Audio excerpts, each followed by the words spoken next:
Let's just see if it does it when it's live. No, of course it doesn't do it when it's live.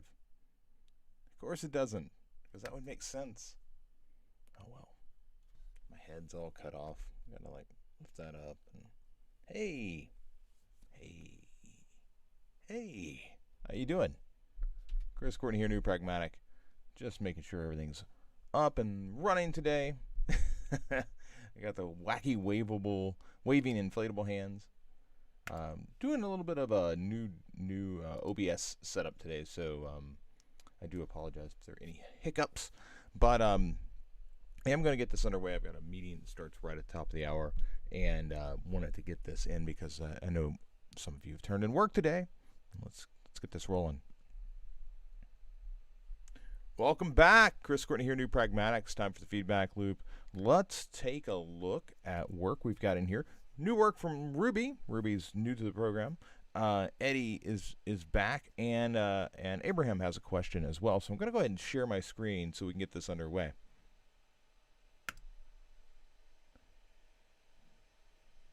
All right. So let's go ahead and start here with Abraham because his file is open.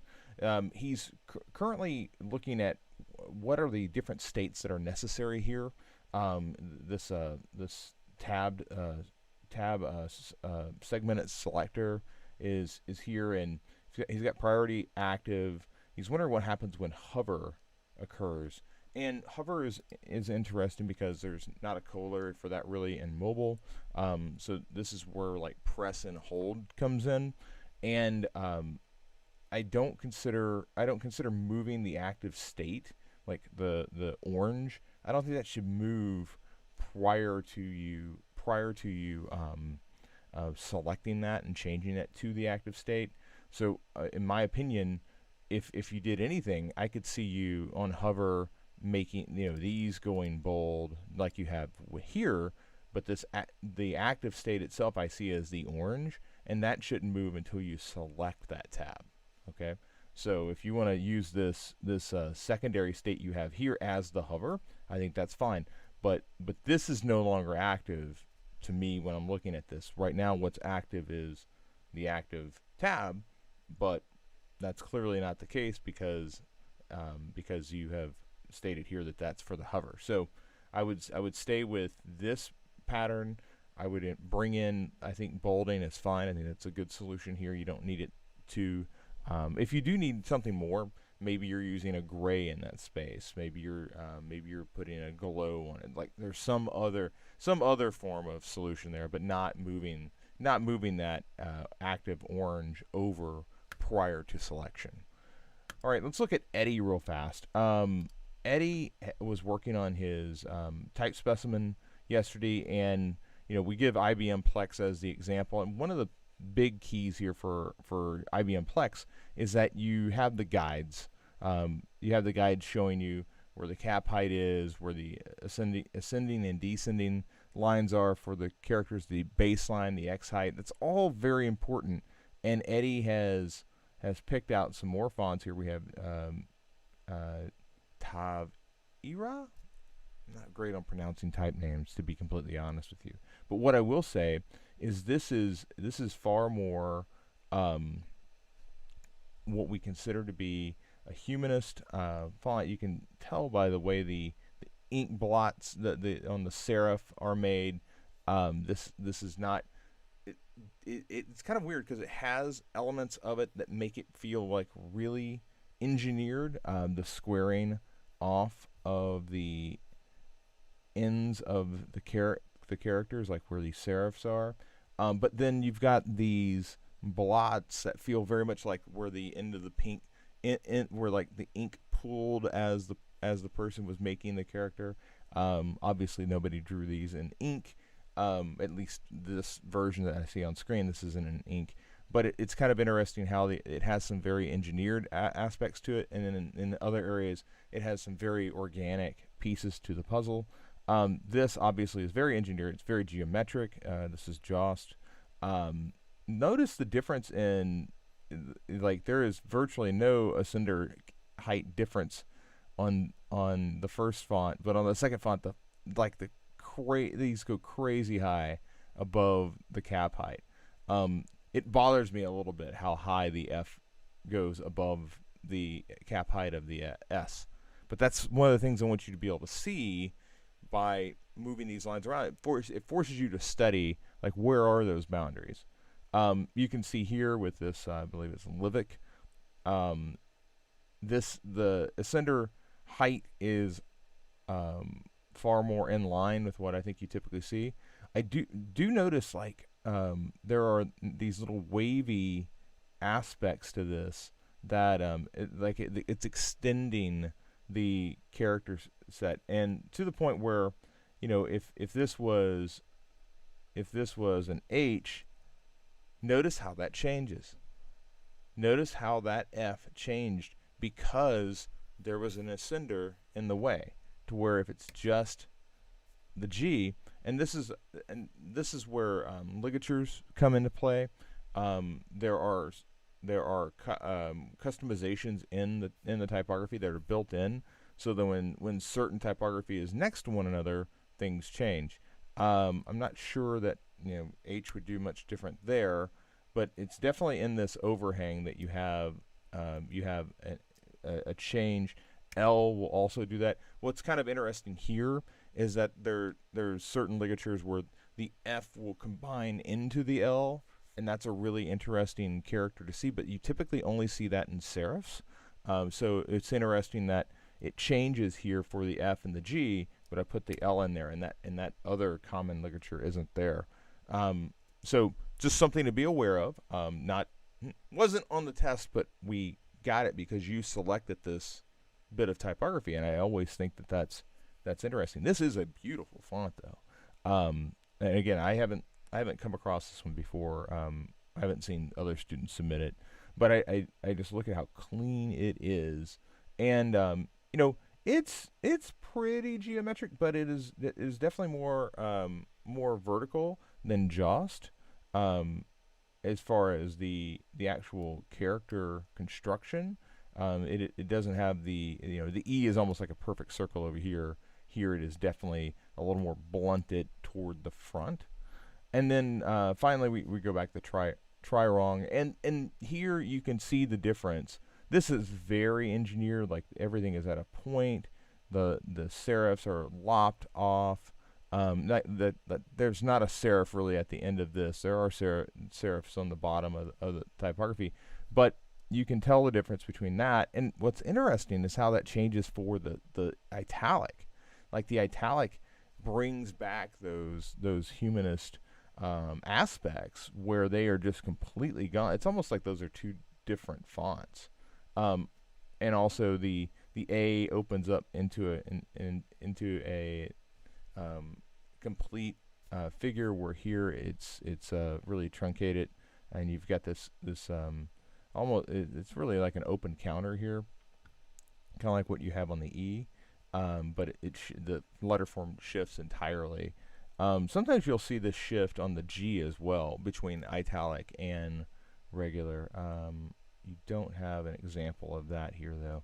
But as far as I'm concerned, I think that this would be the serif that I would go with if I was going with a serif.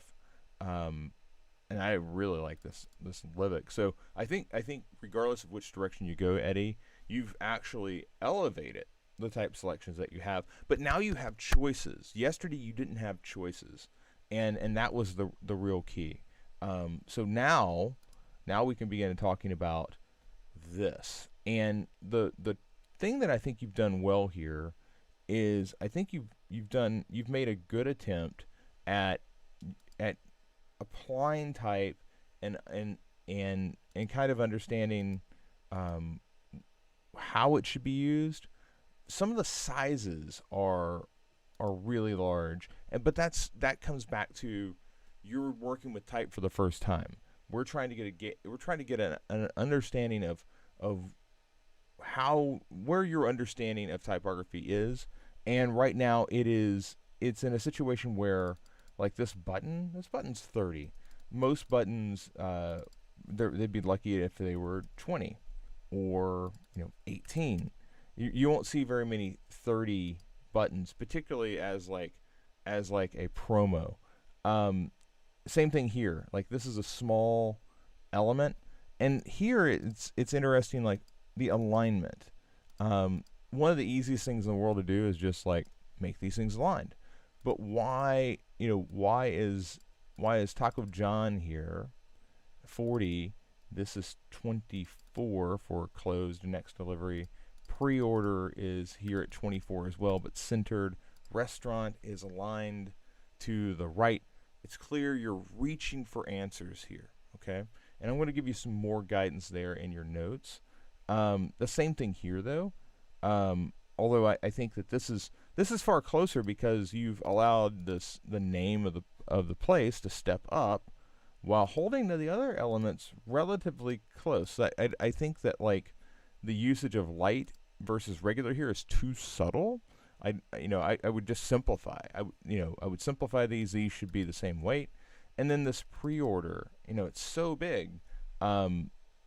This is where we need to talk about how cells tend to work in design, because the entire area over here typically is tappable. All right, so if you just put pre-order in the middle, anything in here is going to be tappable, and that's the way that most designs have shifted. They shifted away from this specifically being the target to maybe the entire cell. Maybe I'm swiping. There's some options there. So, but we'll talk further about this here. This is clearly a spot where you need some more work. But over here, as far as the specimens go, the specimens took a big step forward. All right, let's jump over to Ruby.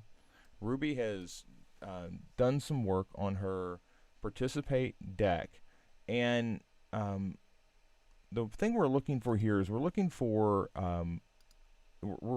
to determine whether a story is being told. Yesterday, when I met with Ruby, there were a number of these items that, frankly, were just the story wasn't clear from viewing it. And sometimes, like this is a deck that's supposed to go without her to a potential employer. It's kind of like it's riding ahead. This is not a deck where she's presenting. And though I want to emphasize that if you're looking at this thinking, oh, wow, there's way too much text on the screen, it's because she's not there. She would not present this to a group in this form because it doesn't reflect the fact that a person might be there. This is without a person. So I would, there's alignment things here, but what I'm seeing on a very, very broad scale is what is participate? What was I trying to do here? So, what were my goals? What was the outcome? This is really, it's all centered. I don't necessarily know if I would want to make everything centered, because I mean you're not doing it here, you're not doing it here. So centered feels kind of strange here. I know it's 3 columns, but this is working very well in terms of, hey, here's what the purpose of this was. Here is what I did. Here is how long it took. This feels much more natural. Previously, these were squeezed together. Now it feels much better. The problem, I kind of like the illustration here because yesterday you had like a picture of some hands, and I wasn't quite sure what the hands were doing. Here this is like, oh, it's colorful, and it doesn't draw me away really from what you're saying here. This works much better, and it's a little different here. You've decided to center, but centering when you're going wide, it doesn't feel as out of place. I could still make a case where, hey, you know what? Just make it aligned to the side of this, and maybe make this 3 lines, or maybe make this a little bigger. But let's not get into that right now. I do think this is more effective than what we had yesterday, where all of this information was on the same screen. Like, way better. Sprint preparation. I can see design sprint dashboard, and this totally gives me a much better sense of what's going on here. We talked about this, what we were doing on day 1. I love the fact that we're getting a picture of of the overall journey. I am wondering. I'm wondering if this is a bit out of order because I think that this was previously part of.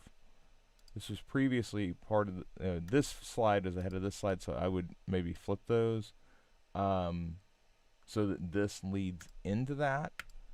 And here, expert interviews revealed. So I'm seeing some themes here, and that's great. If you're watching this and you've been through part of the program, you know that these stickies, I'm always reorganizing them, trying to look for, okay, where's the theme? Where's the theme? You're showing me the theme. I can see it now. That's very good. Solutions. This is interesting because a lot of your other work, like this moves side to side, this moves side to side. I almost wonder if this would be better going side to side. It's just like when you show a progression, you typically aren't moving top down. You're moving side to side. Should this move side to side as well? And then here, your solutions. That's a little better. I can see a little more here. I don't necessarily know if like showing 4 is a huge win. Maybe 1. If you've like okay, Chris, how many can you edit out? Well, I just want to make sure that if I'm looking at this, I can see the detail in the work. So this is new stuff that we haven't seen yet. So this is decision time. A solution emerges. And I am getting the arc. Oh, wow, there's a lot more here. Unity with storyboarding. Day 4. Prototyping. Now this is nice. This I really like because I get the sense of progression here. Like this is where we started, this is where we ended up. Same thing here. I'm able to see the progression, and like these are some of the most important screens or artifacts you can show, is the ones that show like we made it from here to here. Look back IO conducted unmoderated usability tests, opportunities for improvement, crossing the finishing line, finishing the crossing line. Yeah, this is all very strong. I want to take time to read through this, so I'm gonna pause here, and I will circle back and leave you some notes. But I do want to read through this, and reading's it's very boring to watch me read, so I will leave you some notes there. All right, ladies and gentlemen, that's going to do it for today's edition of the Feedback Loop. I hope that this was beneficial to all of you. If you've got work that you'd like to have reviewed, submit it into the Discord channel. We do this Monday through Friday, and otherwise, I'll chat with all of you. I'll chat with many of you. Well, actually, I'm going to chat with one of you right now, but I'll chat with many of you later today. And for the rest of you, if you're looking for mentorship, listen to these folks. Take care.